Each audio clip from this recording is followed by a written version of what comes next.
La tiédeur et la procrastination ont fait atterrir cette femme en enfer.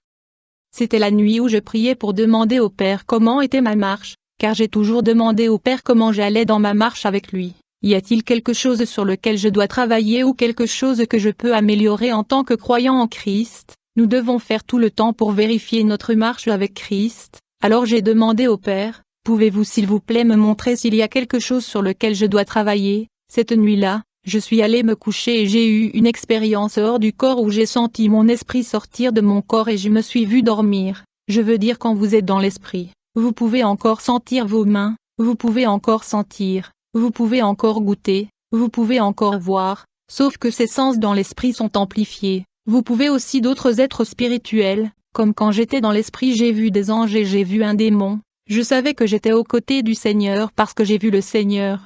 Il m'a montré les blessures sur ses mains mais son visage était si brillant et beau. Le Seigneur m'a pris par la main et j'étais devant son trône. J'étais littéralement au ciel. J'observais le Seigneur juger une âme. Elle était une caucasienne blonde. Elle avait l'air d'avoir 20 à 21 ans et elle venait de mourir. Elle avait l'air confuse. Le Seigneur a commencé à lui montrer un écran avec sa vie, tout ce qu'elle faisait bien, tout ce qu'elle a fait de mal, de sa naissance à sa mort. L'écran a même montré comment elle est morte dans un très grave accident de voiture. Je voyais à l'écran, beaucoup de gens lui parlaient de Jésus-Christ mais elle n'arrêtait pas de le remettre à plus tard en disant « Oh, je me repentirai demain, je me repentirai demain ».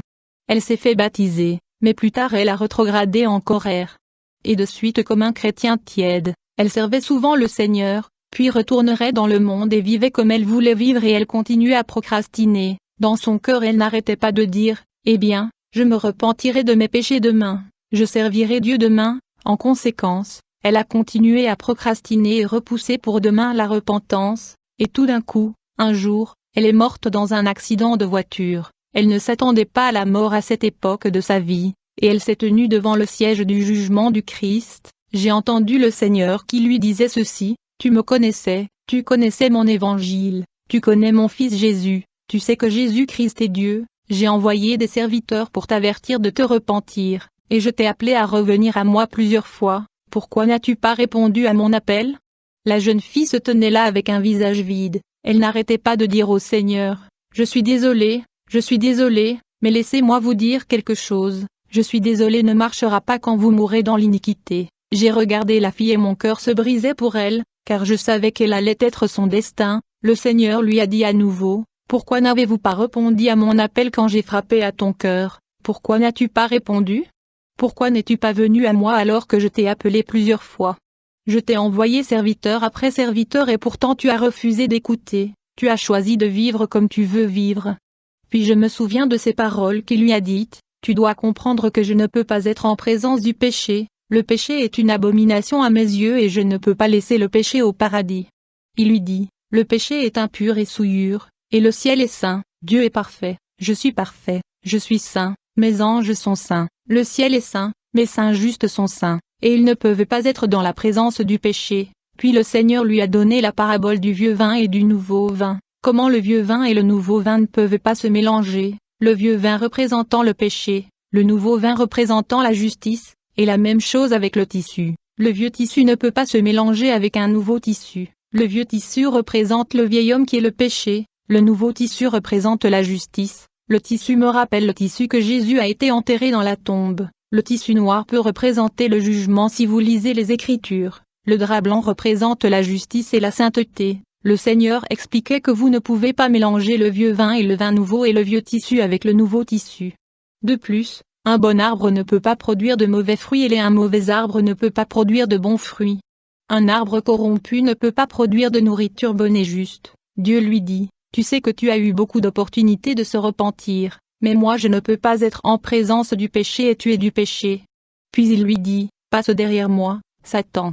Je ne te connais pas. La porte de gauche s'est ouverte, et j'ai littéralement vu et l'archange Mich jeter cette fille en enfer. Bien-aimé, j'ai vu cette âme se faire juger devant le trône du Seigneur et être jetée dans le feu de l'enfer par l'archange Michel. Le Seigneur me dit: peu importe qu'il soit grand ou petit, le péché est un péché, et c'est un mal aux yeux de Dieu, et pas une seule âme n'entrera au ciel si elle a une seule tache sur elle. Cela vous inclut, il a dit, continuez à chercher ma face. Vous avez des domaines sur lesquels je dois travailler, vivez pour le Seigneur et continuez à vous préparer pour son retour. J'ai vu cette fille se faire juger et jeter en enfer et vous n'avez aucune idée à quel point c'est effrayant. Cela a littéralement augmenté ma peur de Dieu. Je l'ai vue se faire jeter en enfer et je me suis réveillée avec le deuil dans mon esprit. Cette fille vient de mourir d'un accident de voiture et elle se tient devant le Seigneur des Seigneurs et le Roi des Rois. Nous ne savons pas quand notre temps est dépensé, donc si vous professez être chrétien, vous ne pouvez pas tergiverser en serviteur Dieu, vous ne pouvez pas procrastiner et retarder la repentance, vous devez vous repentir de vos péchés, faites-le maintenant, n'attendez pas jusqu'à la fin. Deuxièmement, vérifiez toujours et toujours votre marche avec le Seigneur, parce que cette fille ne savait pas qu'elle allait mourir dans un accident de voiture, elle ne le savait pas, donc elle a continué à remettre à plus tard le fait de servir Dieu, elle a continué à le remettre à plus tard la renonciation, elle a été appelée au ministère pour être une sentinelle, mais elle a continué à le remettre à plus tard. Permettez-moi de vous dire quelque chose, mesdames et messieurs, j'ai peur de Jésus-Christ, et c'est une peur saine mais j'ai peur de Jésus. Jésus-Christ est Dieu, cette vie dans laquelle nous vivons se passe dans un clin d'œil. Deuxièmement, l'Ecclésiaste dit que toute une saison, cette vie ici est partie comme en un clin d'œil, au moment où vous ne le saurez pas, votre temps sera écoulé, et je ne vous souhaite pas cela, mais vous serez debout devant le siège du jugement de Christ si vous continuez à retarder la repentance,